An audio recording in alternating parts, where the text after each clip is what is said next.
नमस्कार दोस्तों, नंदन ITI के इस YouTube चैनल पे आप सभी का स्वागत है।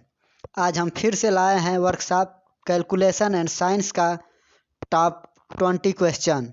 चलिए आइए देख लेते हैं वो कौन कौन से क्वेश्चन हैं। देखने से पहले थोड़ा सा हम बता देते हैं इस क्वेश्चन के फ़ायदे और नुकसान। वर्कशॉप कैलकुलेशन एंड साइंस का ये आपका ITI का एक ऑब्जेक्टिव क्वेश्चन है।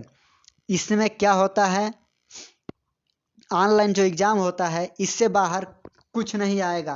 वर्कशॉप कैलकुलेशन और साइंस का जो भी क्वेश्चन आएगा यहीं से आएगा, इससे बाहर एक भी क्वेश्चन नहीं जाता है। ये हमारा अनुभव है कई सालों का। चलिए आइए अब टाइम वेस्ट न करते हुए हम स्टार्ट करते हैं।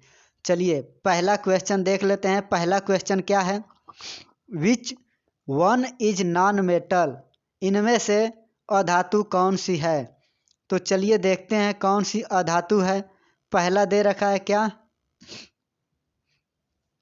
मरकरी, ग्रेफाइट, ब्रास, आयरन, यानी पारा, ग्रेफाइट, पीतल, लोहा। इनमें से कौन सा अधातु है। तो बताइए आप लोग कौन सा अधातु है। तो मरकरी धातु है, पीतल मिश्र धातु है, लोहा धातु है। तो इनमें से कौन सा अधातु है। तो ये आपका ग्रेफाइट आंसर हो जाएगा। क्या, ग्रेफाइट, क्योंकि ये कार्बन का अपरूपक है। कार्बन का प्रतीक C होता है, तो ये कार्बन का अपरूपक होता है, इसलिए अधातु है। चलिए आगे देखते हैं। लिखा है which metal is contents iron as a major contents, यानी इनमें से किस धातु में प्रमुख सामग्री के रूप में लोहा होता है। बताइए। तो लोहा किस में होता है, पीतल धातु, bronze metal, zinc, ferrous metal, यानी लौह धातु। तो ये हमारा लौह धातु है। तो इनमें से क्या होगा, तो ये लौह धातु होगा। तो इसका आंसर क्या हो जाएगा बताइए आप लोग। तो फेरस मेटल यानी लौह धातु, इसका आंसर क्या हो जाएगा, फेरस मेटल। ये इसका आंसर करेक्ट आंसर है। चलिए आगे देखते हैं। What is the name of the metal which do not content iron. तो उस धातु का नाम बताइए, उस धातु का नाम क्या है जिसमें लोहा नहीं होता है। बताइए इनमें से कौन सा होगा। लोह धातु, अलौह धातु, कुचालक धातु, सुचालक धातु। तो क्वेश्चन क्या बोल रहा है, उस धातु का नाम क्या है जिसमें लोहा नहीं होता है। तो बताइए इसका आंसर क्या होगा, आप लोग बताइए। तो इसका आंसर हो जाएगा क्या, ऑप्शन नंबर बी। क्यों, अलौह धातु इसमें आपका नहीं होता है। चलिए अगला क्वेश्चन देखते हैं। Which one of the following properties of the mechanical properties of metal, यानी कि निम्नलिखित में से किस धातु कौन सा गुणधर्म और धातु का यांत्रिक गुण है। निम्नलिखित में से कौन सा गुणधर्म धातु का यांत्रिक गुणधर्म है। तो इसका बताइए आंसर क्या होगा, गलनीयता, तन्यता, संक्षारण, संरक्षण, संरचना। क्या होगा इसका आंसर बताइए। तो इसका आंसर हो जाएगा डक्टिलिटी यानी तन्यता। तो चलिए आगे देखते हैं अगला question. Which is brittle metal, यानी इनमें से भंगुर धातु कौन सी है। चलिए बताइए इनमें से भंगुर धातु कौन सी है। तो कच्चा लोहा, इस्पात, कच्चा लोहा, इस्पात।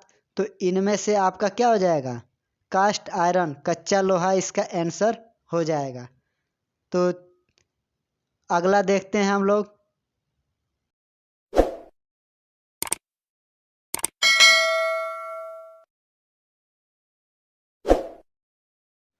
अगला क्वेश्चन है, धातु की कौन सा यांत्रिक गुण एक काटने के अपरूपण में उपकरण में लोचदार अपरूपण के लिए प्रतिरोध प्रदान करता है।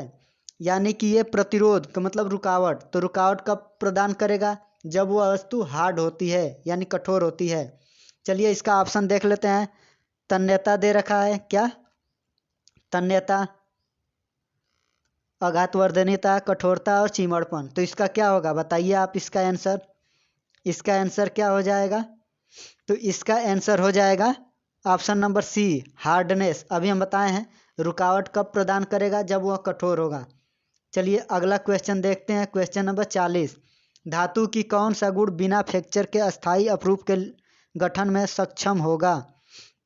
तो बताइए इसका, अधातु की कौन सा गुण बिना फ्रैक्चर यानी टूटे एक अस्थायी अपरूपण के गठन में सक्षम होगा? तो जब ये सक्षम होगा तो इसका आंसर क्या होगा? ऑप्शन दे रखा, प्रत्यास्थता, सुघट्यता, तन्यता, भंगुरता। इनमें से क्या होगा बताइए? तो इसमें से आपका हो जाएगा क्या? Option number B, plasticity. क्या होगा? प्लास्टिसिटी। तो ये आपका आंसर हो जाएगा। चलिए अगला क्वेश्चन देखते हैं। धातु की कौन सा गुण बल लगाने पर अपरूपण तथा बल हटाने पर वापस अपने पूर्व अवस्था में आने की सक्षम यानी सक्षमता रखती है? तो इसका ऑप्शन दे रखा है क्या? ऑप्शन दे रखा है आघातवर्धनीयता, दृढ़ता, प्रत्यास्थता, सुघट्यता। तो इसका आंसर क्या होगा जल्दी बताइए आप लोग। तो इसका ऑप्शन नंबर सी हो जाएगा, प्रत्यास्थता। चलिए अगला देखते हैं। अगला क्वेश्चन, इनमें से धातु की कौन सा गुण, यहाँ पे आधा क्वेश्चन दिख रहा है, इनमें से धातु की कौन सा गुण, इंग्लिश में पढ़ लेते हैं, which property of a metal proceed by it metal when heat is applied. तो चलिए देख लेते हैं और आंसर, जिसमें धातु को गर्म करने पर पिघल जाती है तो क्या कहलाता है बताइए? यानी धातु जब पिघल जाएगी तो उसको क्या कहा जाएगा? चालकता, आघातवर्धनीयता, गलनीयता, दृढ़ता। तो इसका आंसर क्या हो जाएगा बताइए आप? नाम से ही पता चल रहा है, क्वेश्चन में ही गर्म करने पर पिघल जाती है, उसे गलनीयता बोलते हैं। ठीक, चलिए अगला क्वेश्चन देखते हैं। अगला क्वेश्चन देखते हैं क्या बता रहा है, which alloy use in electric lamp as filament. तो इसका आंसर क्या होगा? इनमें से किस मिश्र धातु का उपयोग विद्युत बल्ब के फिलामेंट बनाने में किया जाता है? ये तो हम लोग हाई स्कूल में बहुत इसको कई बार पढ़ चुके हैं, इसको बताने की ज़रूरत नहीं है। चलिए हम बता दे रहे हैं किसका उपयोग करते हैं, टंगस्टन का। किसका? टंगस्टन का। चलिए टाइम वेस्ट न करें, ये आता हुआ क्वेश्चन है। अगला क्वेश्चन देखते हैं, क्वेश्चन नंबर 44। चलिए पीतल में कौन कौन सी मिश्र धातु होती है बताइए? बताइए पीतल में कौन कौन सी मिश्र धातु होती है? तो इसको आप कैसे याद करिएगा? पीतल, पीतल का मतलब पिताजी। क्या? पिताजी। पीतल का मतलब पिताजी। तो त से तांबा, पीता, तांबा, अज से जिंक, तो तांबा और जिंक, पिताजी, तांबा और जिंक। तो इसका क्या हो जाएगा बताइए? तांबा और जिंक कहाँ पे है? तो तांबा और जिंक माने जस्ता। ये ऑप्शन नंबर क्या? ऑप्शन नंबर सी, तांबा और जिंक। चलिए अगला देखते हैं, which cast iron content be welded. वह कौन सा कास्ट आयरन है, इनमें से कौन सा ढलवा लोहा की वेल्डिंग नहीं की जाती है? चलिए बताइए इसका क्या होगा ऑप्शन? तो grey cast iron, white cast iron, फिर क्या है, malleable cast iron, nodular cast iron यानी गांठदार ढलवा लोहा, धूसर ढलवा लोहा, सफ़ेद ढलवा लोहा। तो इनमें से क्या हो जाएगा बताइए आप? जल्दी बताइए। 46 यानी ये 45 नंबर का है, तो इसका आंसर क्या हो जाएगा? Option number B, white cast iron. ठीक, चलिए आगे देखते हैं। आगे क्या है, which metal content be forged. इनमें से किस मिश्र धातु को जाली यानी फारडेज यानी जाली नहीं किया जा सकता है? तो इसका आंसर क्या होगा? चलिए हम एलॉय स्टील, मिश्र धातु इस्पात, हल्के स्टील इस्पात, ढलवा लोहा। तो इसका आंसर क्या होगा बताइए आप? जल्दी बताइए। तो इसका आंसर हो जाएगा option number D cast iron ढलवा लोहा। हम आराम आराम से पढ़ा रहे हैं ताकि आप लोग आसानी से एकदम पढ़ते जाइए। चलिए आगे चलते हैं। विच metal is widely used for making casting of machinery parts। Machinery भागों की ढलाई बनाने में किस धातु का व्यापक रूप में उपयोग किया जाता है बताइए। तो ये आपके सामने 4 ऑप्शन है, इसका आंसर बताइए क्या होगा। बताइए क्या होगा।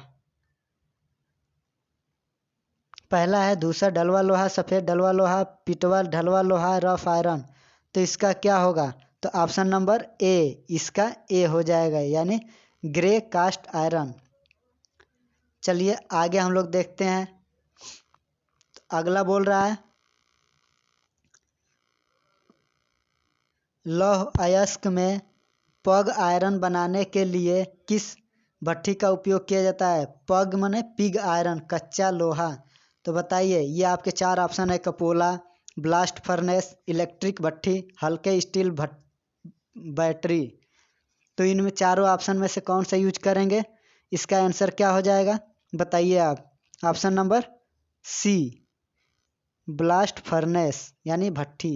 चलिए आगे देखते हैं। ढलवा लोहे बनाने के लिए किस भट्ठी का उपयोग किया जाता है बताइए। ढलवा लोहा बनाने के लिए किस भट्ठी का उपयोग किया जाता है। ढलवा लोहा बनाने के लिए किस भट्ठी का उपयोग किया जाता है, आप जल्दी बताइए, इसका आंसर क्या होगा। तो ढलवा लोहा बनाने के लिए किस भट्ठी का उपयोग किया जाता है। चलिए इसको हम बता देते हैं। तो ढलवा लोहा बनाने के लिए कौन सी भट्ठी का उपयोग करते हैं बताइए। ऑप्शन नंबर ए क्या होता है इसका, कपोला। कपोला भट्ठी का आप नाम सुने होंगे, नहीं भी सुने होंगे तो कपोला भट्ठी इसका आंसर होगा। चलिए अगला देखते हैं।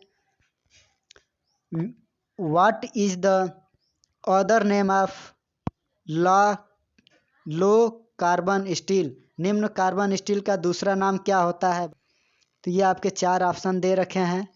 लो कार्बन स्टील का क्या होता है बताइए। लो कार्बन स्टील का दूसरा नाम क्या होता है। तो इसका हो जाएगा माइल्ड स्टील। क्या, हल्के स्टील या माइल्ड स्टील। चलिए आज के लिए हम इतना ही रखते हैं। अगले वीडियो में आएंगे तो 50 से ऊपर वाले क्वेश्चन को हम हल कराएंगे। चलिए आज के लिए इतना ही। ये आपके लिए बहुत अच्छा है। अगर जो इसको आप रेगुलरली इसको आप याद कर लेते हैं तो आप CBT एग्ज़ाम जो देंगे उसमें फेल होने से कोई नहीं रोक सकता है। 100% गारंटी है कि आप पास हो जाएंगे। 100% गारंटी मेरा है। चलिए वीडियो देखने के लिए पूरा वीडियो धन्यवाद।